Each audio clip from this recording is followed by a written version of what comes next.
1235મો શબ્દ મિત્રો દહીં. દહીંને અંગ્રેજીમાં શું કહેવાય?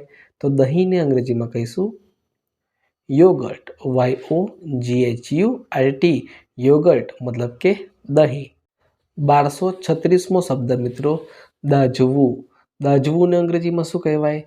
તો દાઝવુંને અંગ્રેજીમાં કહીશું to burn. TO2BURN to burn મતલબ કે દાઝવું. 1337મો શબ્દ મિત્રો દાડમ. દાડમને અંગ્રેજીમાં શું કહીશું? તો દાડમને અંગ્રેજીમાં કહીશું પોમેગ્રેનેટ, જેનું સ્પેલિંગ થાય POMEGRANATE પોમેગ્રેનેટ મતલબ કે દાડમ. 1238મો શબ્દ મિત્રો દાવ. દાવને અંગ્રેજીમાં શું કહીશું? તો દાવને અંગ્રેજીમાં કહીશું two field. TO2FIELD two field મતલબ કે દાવ. 1239મો શબ્દ મિત્રો દાળ. દાળને અંગ્રેજીમાં શું કહેવાય?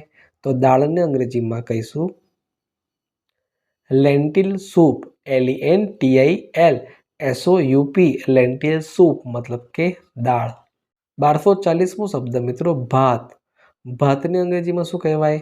તો ભાતને અંગ્રેજીમાં કહીશું બોઇલ્ડ રાઈસ, જેનું સ્પેલિંગ થાય BOILED boiled RICE rice. Boiled rice મતલબ કે ભાત. 1241મો શબ્દ મિત્રો દુઃખ. દુઃખને અંગ્રેજીમાં શું કહીશું? તો દુઃખને અંગ્રેજીમાં કહીશું પેન. PAIN પેન મતલબ કે દુઃખ. 1242મો શબ્દ મિત્રો દુખવું. દુખવુંને અંગ્રેજીમાં શું કહેવાય? તો દુખવુંને અંગ્રેજીમાં કહીશું ટુ હર્ટ. TO2HURT hurt.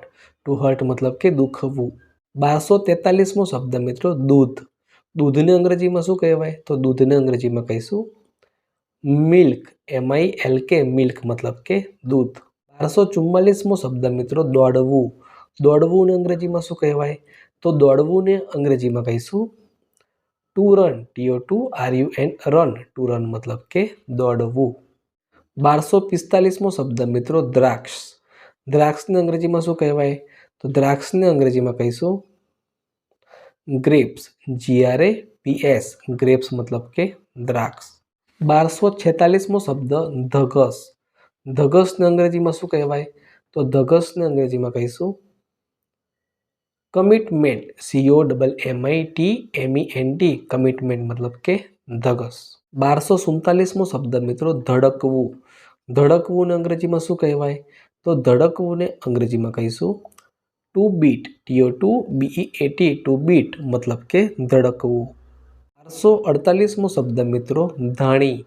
ધાણીને અંગ્રેજીમાં શું કહેવાય? તો ધાણીને અંગ્રેજીમાં કહીશું પોપકોર્ન. POPCORN પોપકોર્ન મતલબ કે ધાણી. 1249મો શબ્દ મિત્રો ધ્યાન. ધ્યાનને અંગ્રેજીમાં શું કહેવાય? તો ધ્યાનને અંગ્રેજીમાં કહીશું મેડિટેશન. MEDITATION મેડિટેશન મતલબ કે ધ્યાન.